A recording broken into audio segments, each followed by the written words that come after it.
It's your host over here, Runa, and I got a special invitation for you. Join me and the Changemakers in the No More Boxes movement, where we are raising awareness towards this limiting and isolating behavior that we human beings are constantly doing, placing ourselves and others into boxes. Invisible boxes that so often are not really serving humankind. All you have to do is to go to patreon.com/no more boxes, and for as little as $3 a month, you can become a change maker and be with us on that journey, changing the world. Now let's get on with that podcast. You're listening to the Changemakers podcast, where we share tips, insight, tools, and stories from other changemakers designed to motivate you to become the change you want to see in your world. Make sure you join our Changemakers community at runamagnus.com/podcast. And now, this is your time to sit back, relax, and enjoy.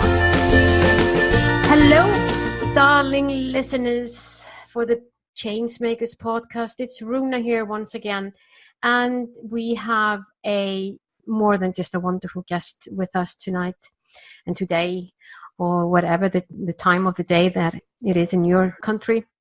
It is the woman that I remembered I first saw on stage in Phoenix, Arizona, I think it was, back in 2000 and God knows when. It was the National Association of Women Business Owners conference that I was speaking at. And here up on stage, I saw this most beautiful woman that I literally have ever seen in my life. And I'm not talking about just her external beauty. I love watching internal beauty. And that's exactly what my guest has today. She is shining from the inside out, literally. And for anyone who doesn't know her, you will know what I mean when you listen to her today. We're talking about Marilyn Johnson, the former vice president of marketing at the IBM Corporation. Now, I'm going to tell you a little bit more about Marilyn. Now, she is the founder of MarilynJSpeaks.com, and she serves as a principal spokesperson, keynote speaker, facilitator, or emcee, and as a global ambassador to promote and support women in leadership. Prior to this, she served as the CEO of the International Women's Forum, a nonprofit with global mission to promote women in prominent senior leadership roles internationally. Like I started off with how I first met her, I always remembered from one of the first words that she said on stage. And that was, "Ladies, how many of you have websites?" And I think everyone in the room raised their hands. And then she said, "Well, ladies, if you have a website, you are international already, because what does www mean?" And I remember at the time, I smiled to myself, and I thought, here's someone that is a keeper. I have to keep in touch with this woman. Marilyn Johnson, welcome to the Changemakers podcast. I am so pleased to have you as our guest. Thank you so much. And thank you for the kind words, Runa. That is so thoughtful of you. And I do remember that comment, and I do remember that opening. And I remember asking first, how many of you are running a global business? Yeah. And a few hands went up. And then I said, how many of you have a website? Yeah. And all the hands went up. And that's when I let them know, your business is open 24/7, 365 in 24 time zones. You are an international company, and you must think of yourself that way. Yes. And at that time, I could feel in the room going, you were basically taking them out of their little box, thinking of, I only have a small business on the corner here or whatever, or small this. And they were in that little, I'm not good enough box, were they? Right. I'm not big enough. I'm not big enough. I am not this. I'm not that. But you really showed them with that one simple sentence, And just imagine, I don't know, a decade ago or whatever, and I remember this. So you have already raised should we call the roof of a little box in so many women worldwide. I believe it must be thousands of them. Now, I want to go, Marilyn. I think just your work, both what you're doing today, and I know apart from speaking globally and raising awareness and raising and empowering women in leadership roles, it really amazes me what you did, your work when you are now retired as the vice president at IBM, how you opened up this market for Asians, Blacks, Hispanics, Native Americans, and women in Americas, and how you totally transformed a corporation for that. Can you share with us what gave you the courage? Because the courage is something that is coming up my way when I think about someone who can do that. What gave you the courage to step up in a corporate world to do these things? First of all, let me start with the fact that the team was already established as a U.S.-based marketing organization in about 8 key cities in the United States that had a diverse population. Okay. So the job scope was already defined when I interviewed as a director for a vice presidency in marketing. And I went in my interview, Runa, talking about how the job was really much bigger.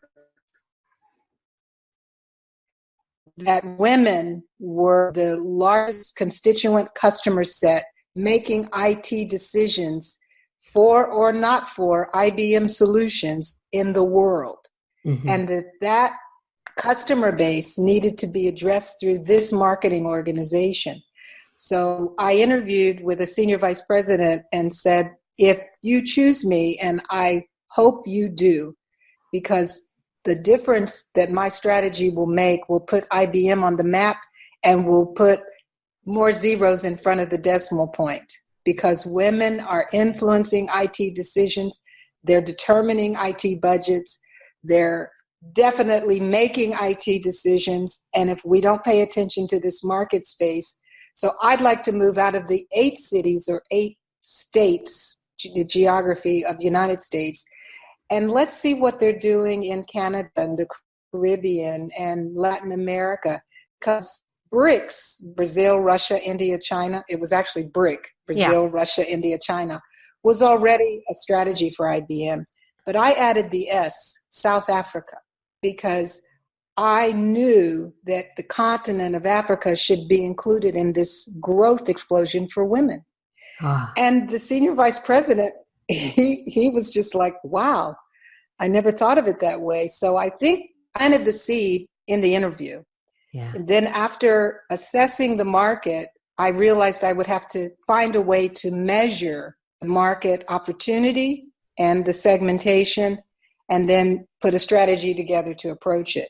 IBM is a great data analytics company. It always has been. So I knew I would have to go in with facts and figures, market opportunity and percent of share, to get the funding for the resources that I would need to build a global team instead of a US-based or US-focused team. So it was one of those, and see if you can effectively change the minds, get them out of their box, stop selling by zip code, stop selling by geography, and let's not sell by solution, that we're going to sell so many boxes or so many shrink-wrap software solutions. Let's sell by buying behavior.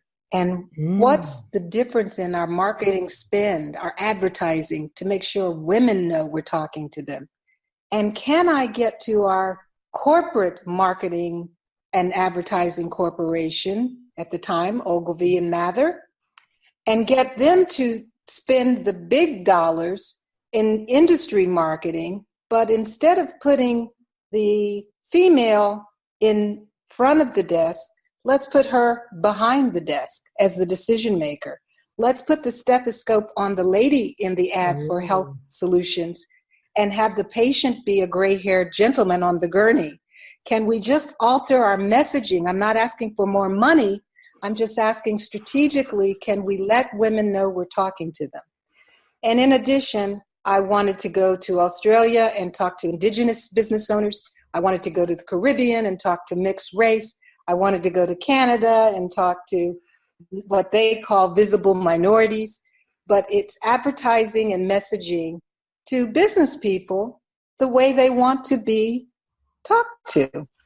Wow. And I believe I influenced our overall market messaging in the corporation, not just my specific target, which was to grow those market segments that you mentioned, Asians, Blacks, Hispanics, Native Americans, and women being the largest constituent database that we could identify.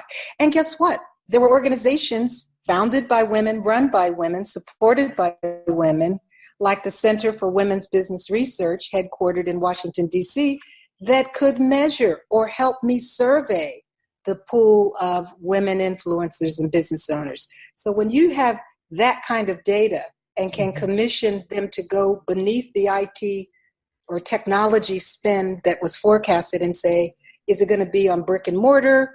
Is it going to be on people? Is it going to be on hardware or software? So I was able to partner with organizations to get research that we weren't acquiring in IBM. This sounds to me, Marilyn, that you were way ahead of your time. Way ahead of your time. And, today we are, I think people overall are more aware of how technology is speaking to you directly, depending on your behavior on the internet. You see advertisements that are linked to your history, your browser history or whatever. And so it's really now directed to who you are and what it is that you're looking for. You were talking about that in those days, looking at... Bruna, you're right. I'm the luckiest person I know, though.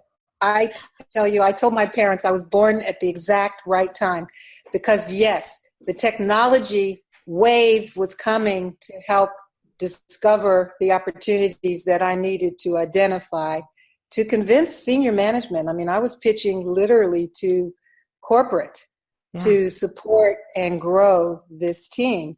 But when you say I was way ahead of my time, I have to laugh. My father told me that being a year younger than my brother, but I became his playmate in the playground in the backyard. And I was very athletic and very competitive. And then when he got to go play Little League Baseball, which was big community sport in my neighborhood, these were our heroes, our unsung young, men.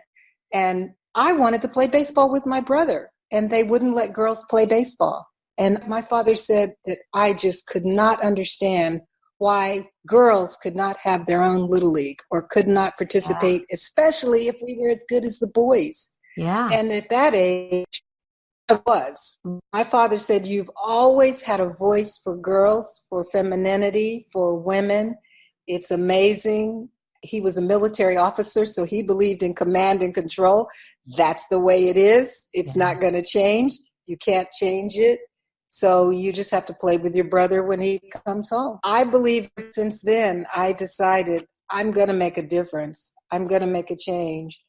And too often, whether it's in business or politics or religion, women are put in subordinate or support or totally airbrushed out of the story. Our influence, our intelligence. So I've always felt that, but I was born at the right time. I was born in the 50s and become in the late 60s with women's liberation movement on the heels of the civil rights movement that I benefited from, being African-American descent. And finished my graduate studies just in time for the IT industry to realize the power of women. And I got hired by the largest at the time IT solutions provider, IBM, and was able to use my experience and success in business sales to convince them, let's make this a broader footprint. Let's capture more market share.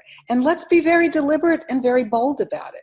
So I had other, not competitors, but other corporate contenders calling me. The American Airlines marketing exec called me and said, how did you get IBM to back you? We want to do the same thing with our frequent flyer program. Other corporations called and said, we want to partner with you. And if we could put a marketing strategy together, because we're one of your biggest customers. We use IBM equipment, and we also appreciate and value women as our clients. Insurance companies. So IBM, our team, became more consultative as well as marketing focused to help shape the direction in the industry, the way we approach the market. Luck, that's all I can say. Opportunity and preparation coming together at the right time. Yeah. Yeah, that might be one thing, but I'm not going to let you go that easily. I mean, whatever you want to call it, but you being, okay, born in the 50s, like you say, born at exactly at the right time, making that fundamental decision at an early age in your life, you are going to make a difference. And then going for it. I mean, if we look at the gender issue as being one thing, the gender box, that's one box that you broke out of, being a woman, going for that position. The next one is your race box. That, a woman with African-American background, that's another box as well.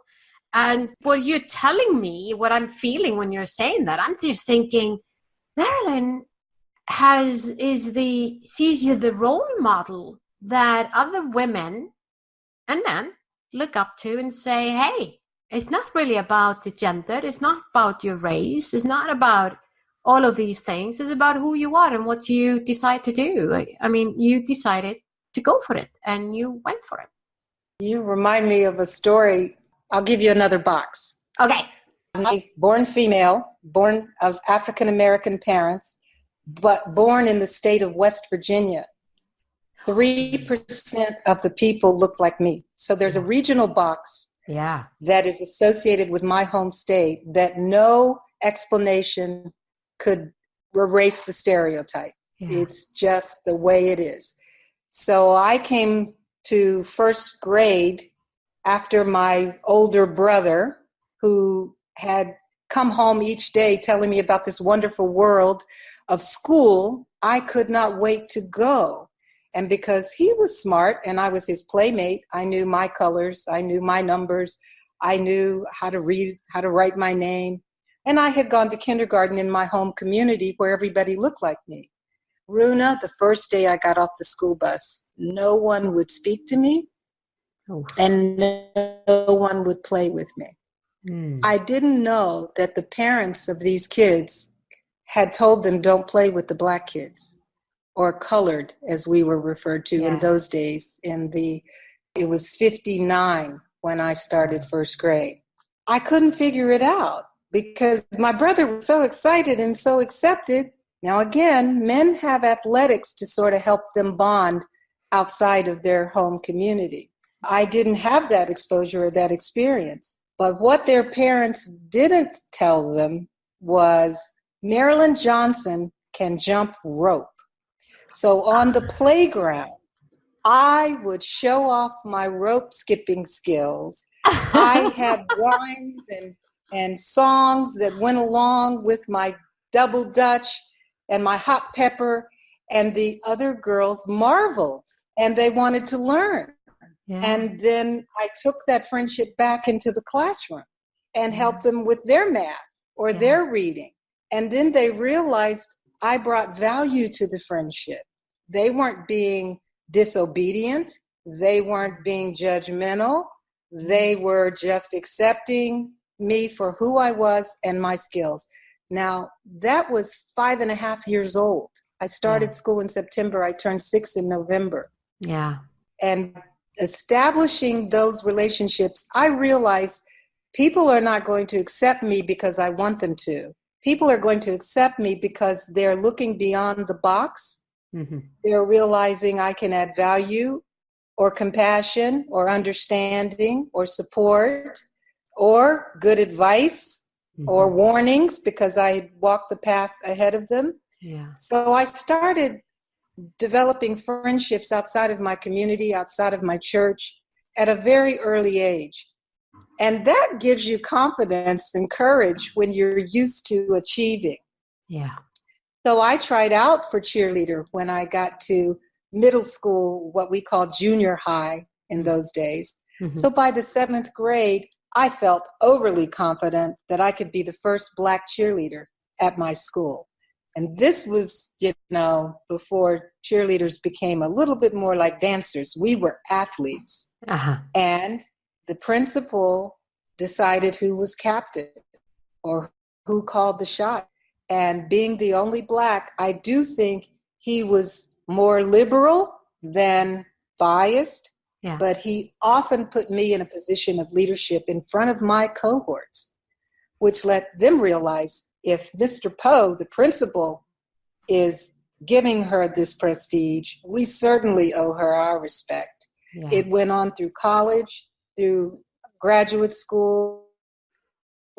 So always been a little bit more courageous, I'll say. I call it luck, but it truly has been a blessing, my life from start to finish. And I often tell my children, they're the evidence of my investment in myself. So I thank you for the compliment, but I truly feel fortunate that I was courageous enough and given the skills through education and through training. My dad sent me to dance school and I went to camps in the summer. So I was often the only one, whether it was the only girl. Yeah, I got used to it. Yeah, so at IBM, when I started representing my team in meetings, and I'd be the only female and certainly the only minority in the room, we'd go around and introduce ourselves. And I would often add this to my resume. Yes, and I'm representing Software Group as the person to establish gender balance in this meeting. And the guys would look at themselves, what does she mean gender balance? One of me, guys, and there are 12 of you, so it's balanced. And then they would sort of get the joke and relax and accept me because no one wanted to talk about the fact she's different, what she's doing here. Yeah. I would call it out before they could. Yeah. I'm here, I know I'm different, and I'm here for gender balance. Yeah. So it was well received. Yeah, and that's brave. That is brave. You're basically talking about the elephant in the room. Yes. Because I can't tell you, and I hope they're listening, how many gentlemen would walk in the room and see me there and say, hey, can you go make copies for me? Gosh. And I'd say I would if I knew where the copier is, but I don't know where it is. Then when I stepped to present, they would blush because they realized, oh my gosh, she's my peer. Yeah. Or she's ahead of me in her career. Yeah. And I thought she was administrative support here to serve the meeting. Yeah, I joined IBM in the 70s when very few women were in sales and market and very few women of color were in positions of leadership or representing an entire team or entire branch office. But I was afforded those opportunities. Yeah. So tell me now, and you say this was in the 70s, and now we're talking, when this is recorded, it's the month of September 2018. And I know you travel the world speaking and on women leadership and emceeing events. What do you see today? What do you see? How far have we reached? Wow, that's a big question. And you earlier said thousands of women. It made me actually start thinking about the math. I've reached a business population of women extensively and corporate clients, small, medium, and large businesses that were considering IT solutions. But my biggest achievement, I think, is I've been an ambassador for the achievements of women around the world. In other words, when I was in Mysore, India, talking about the power of women and in business and in leadership, I could talk about what the women were doing in Australia. The women chiefs, they have an organization in Australia of CFOs, CIOs, CEOs, but they're women chiefs. And I could talk about the difference. You're in Iceland, a lot of people know what happened in the 70s in Iceland, how the women literally went on strike because they realized the pay gap and the fact that their labor resources were not valued. Yeah. When I tell that story in Brazil, the women realize that and consider maybe leading instead of following. Yeah. So I say, I'm like the Easter parade. We have the Macy's Thanksgiving Day parade in New York, and we have the New Year's Eve parade, or if the baseball team wins the World Series, we have a parade. But what we call the Easter parade is when everyone comes out in their spring bonnet, their hat, and their new spring pastel colors, and they walk Fifth Avenue. Yeah. Even though the shops are closed, everybody's strolling. The Easter parade really is a parade of the people. They're not billboards or signage. It's just people. So when I travel, I try to make my listening audience realize you are the parade.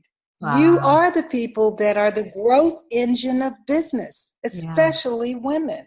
Yeah. So I want to not only educate, but inspire and therefore empower my listening audience to have the courage to stand up for, to denounce what they know is not right, and to be fair and understand that we all live in boxes. Some of them are self-selected boxes. Mm-hmm. I could have had a very different path, being born in a country with a history of 250 years of slavery, 90 years of Jim Crow, legal discrimination like apartheid, 60 years of separate but equal, and then 35 years we're living now with legalized gerrymandering, which is districts for votes. Minorities' voices are fractured and not united.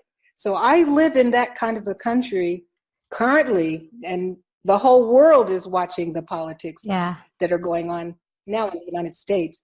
But I choose to not talk about the divisive strategies, but to follow and listen and learn from those leaders who have the strategies that unite and empower. So I could have probably ended up, I was young when Angela Davis was being sought by the government. Afros were a statement of fact, of resistance to status quo. Yeah. Hot pants and boots back in the 60s.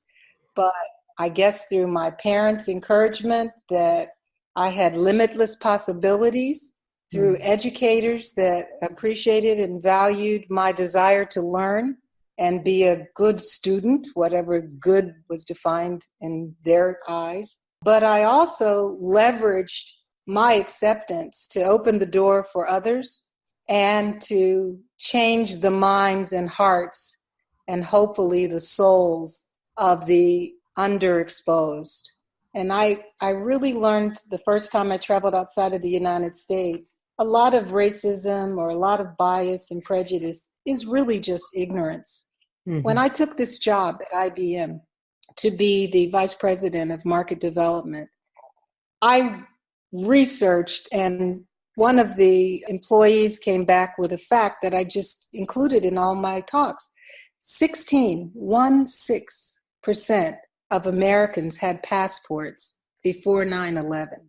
16%, meaning we didn't travel, we weren't exposed, we weren't used to being in a nation that didn't speak our language. Mm-hmm. And after 9/11, it only went up to about 32%. Yeah. We were not even traveling across. You didn't need before 9/11 to go to Mexico or Canada. Mm-hmm. But we weren't going to the Caribbean islands. We weren't going to Europe, most of us. Mm-hmm. So when you're that underexposed, it's hard to appreciate what being different means. Mm-hmm. And in this country of the United States, I'm perceived as different. But when I go to South Africa, feel very much at home. When I go to Egypt, I feel very much at home. When I go to Cameroon with my limited French skills, I feel and it's a special feeling to look like everyone that you're dining with or talking to or traveling or sitting beside. That inclusiveness is reassuring. So I say all that to say we've got to step out of our comfort zone with confidence. We've got to be brave enough to talk to someone. When I hear an accent, I want to meet that person because I can't recognize, are they Eastern European? Or that person sounds like someone I worked with from Accra. Yeah. I want to explore. And too often we shy away and say, oh, I don't see color, or I don't hear an accent, or I can't understand you, or I don't know what this menu says. And I just want to go to McDonald's when I travel because I know what I'm eating. Those closed boxes are very limiting, very, very limiting. So I'm always trying to reach out and encourage. Even if it's not a business trip, take vacation, get your passport, go somewhere and be the minority. Yeah. It will help you stay a person. That I love that. Yeah. And just be a little bit uncomfortable so that you become curious about another person and you want to touch base and you want to be involved with other people's lives and listen to their story. That's how at least I've learned. And from that, and Marilyn, I could talk to you forever. You are a woman of such wisdom, and I just for our audience who want to continue to learn from you, where should they go? My website is marilynjspeaks.com, and I'm on Facebook in the same moniker, Marilyn J. Speaks, Twitter at Marilyn J. Speaks, and every now and again I'm on stage at major global conferences, and I typically post the venue afterwards. But I've been advised by my agent, you need to tell people where you're going and where you're going to be and how long you're going to be. Yeah, they're going to follow you. Yeah. And market yourself, making her job a little easier. But Marilyn J at marilynjspeaks.com is my direct email. And I am really good, having grown up in an IT corporation, about responsiveness to emails and voicemails. So I am very, very diligent of not overlooking, if at all possible. But I appreciate this opportunity to have a global broadcast and be a part of the change makers in what you're doing. I have to compliment you and your colleagues. It's very judicious. It's very much needed. And it can only make the world a better place. I have to leave you this quote because it reminds me of you. My favorite poet is deceased. Her name was Maya Angelou. And Maya Angelou says that a woman in harmony with her spirit is like a river flowing. She goes where she will without pretense, but she arrives her destination prepared to be herself and only herself. And that's how I feel about my career. I've been allowed to be myself as I have moved through a career of wonderful experiences. It's just been fantastic, and it's not over yet. Oh no! This is a beautiful quote. Maya Angelou is one of my favorites. So I'm going to look that one up and put it on my wall. And every time from now on, that quote is going to remind me of Marilyn G. Johnson, the woman who shines so beautifully from the inside out. Thank you, Marilyn. Thank you.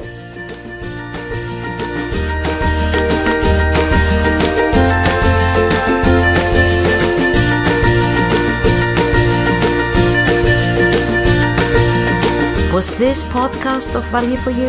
I sure hope so. If so, feel free to share the love and give us your generous review on iTunes or Stitcher.